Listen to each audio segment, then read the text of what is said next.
Well, first of all, when the system crashed, the president said that he was going to do everything he could to help Mayor Lumumba and the folks in Jackson get that system back up and operating in partnership with them and in partnership with the state.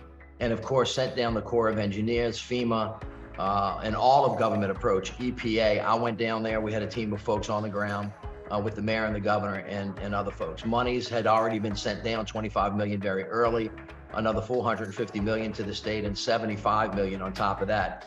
In conjunction therewith, over time, in partnership with Congressman Benny Thompson, the president and he were able to pass and sign a piece of legislation that allocated $600 million directly to taking care of that system in Jackson.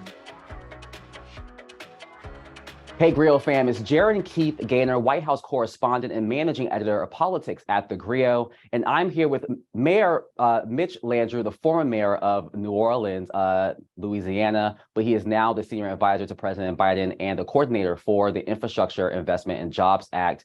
Mayor Landrieu, welcome to TheGrio. Always a pleasure to have you. Oh, it's great to be with you. Thank you.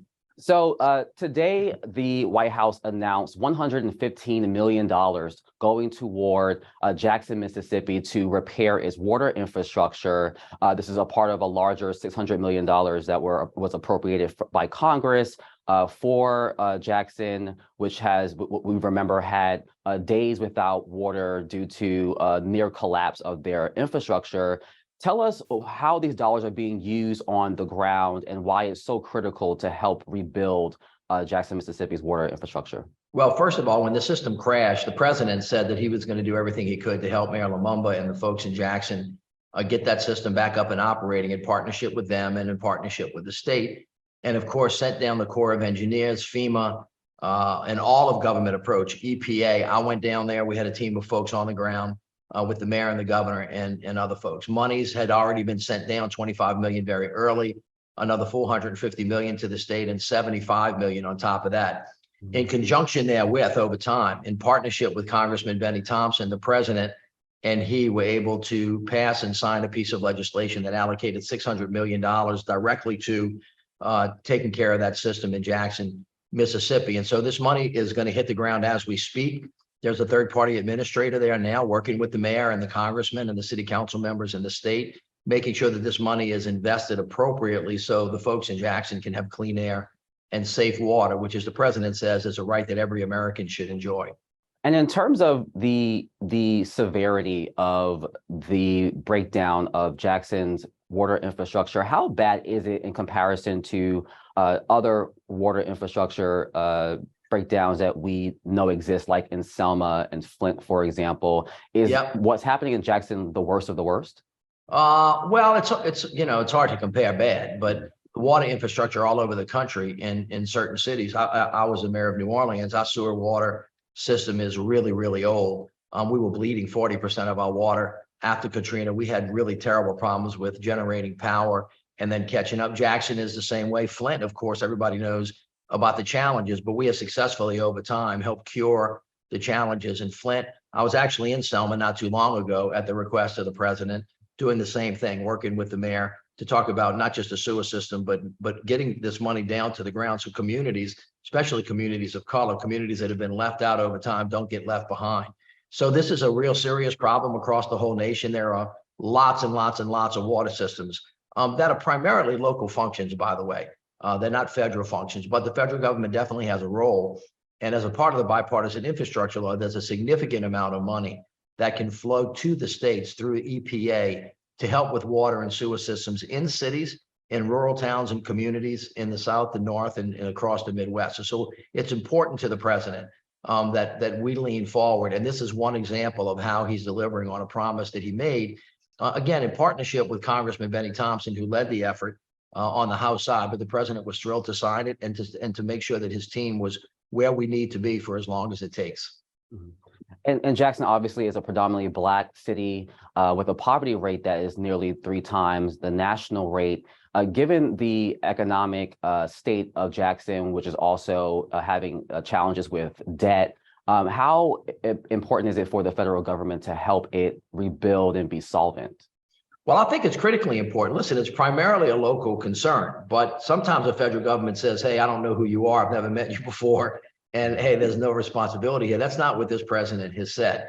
when I was mayor of New Orleans and we had to rebuild that city, the only way we did it was for the federal government to show up in real time with real money in partnership with the state and in partnership with the local government. So we all have a responsibility to kind of be all in here. President Biden is really unlike most presidents that have been here before. He really is pushing us on the federal level, not only to run to the fire with money, but actually to send people down there. So as I said a little bit earlier, when this happened not so long ago, we sent a team down there from FEMA to do the emergency work. Then we sent people from the Corps and from EPA to talk about the long-term work. There's now a third-party manager that's working with the mayor and Benny. So we're hands on the ground. As you said, you know, if you know anything about Jackson, for folks that are around the country, it's not dissimilar to a lot of cities, not just in the Black Belt or in the Delta, but really all over the country where, you know, there was white flight, folks fled, property values went down, folks that had a hard time getting out stayed, not as much money as folks had before. So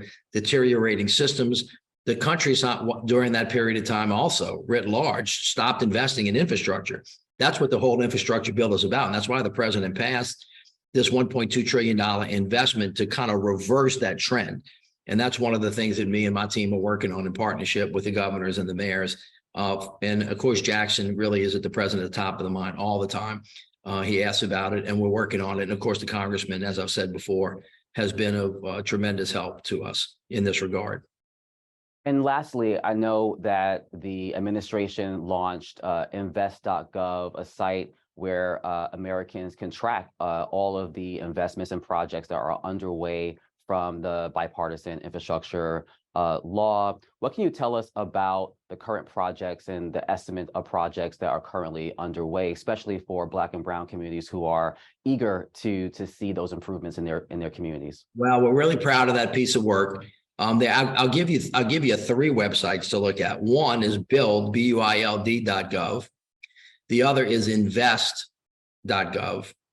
And the other is getinternet.gov.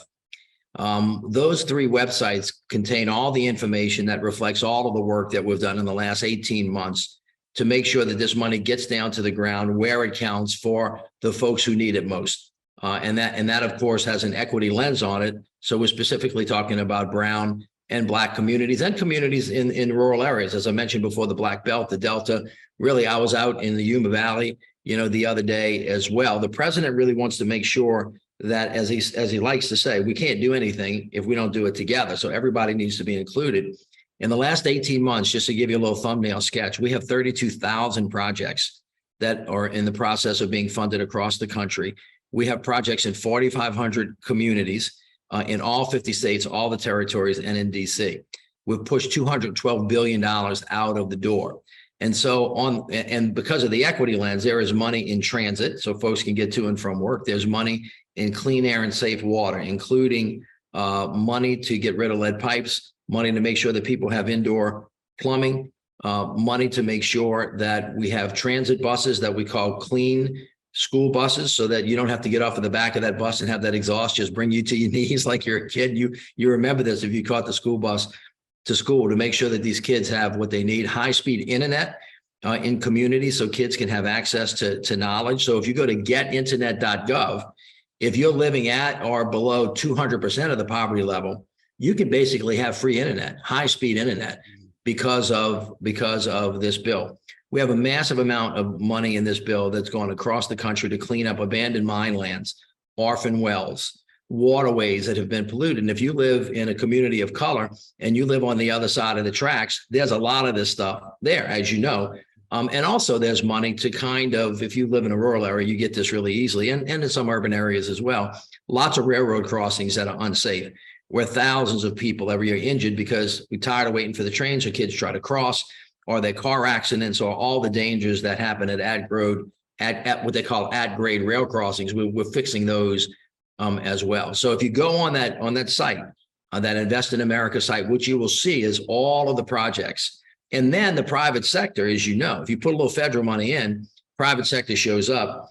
$417 billion in private sector investment has showed up. And what that means is that's going to translate into jobs, high-paying jobs, many of which do not require a college degree, which of course is really a great opportunity for the communities that the president wants to make sure that we take care of. So all of that's happening as we speak. But this is a look, 2, 5, 3, 7 year, 10-year plan, because you're rebuilding a country that we haven't invested in quite a long period of time. But the president said that he wanted to change that, and now he's bringing the receipts. And of course, today's great announcement of $115 for Jackson is a promise made and a promise kept. So, I'm thankful that we've been able to work with Congressman Thompson and the mayor and other folks to make this happen, and there's more to come. And as coordinator, I know you will continue to be a very busy man. So thank you so much for your time, Mayor Landrieu. I will be. Thank you so much. And I love Jackson. I've been there so many times. It's like, it's great to be with you. Thank you.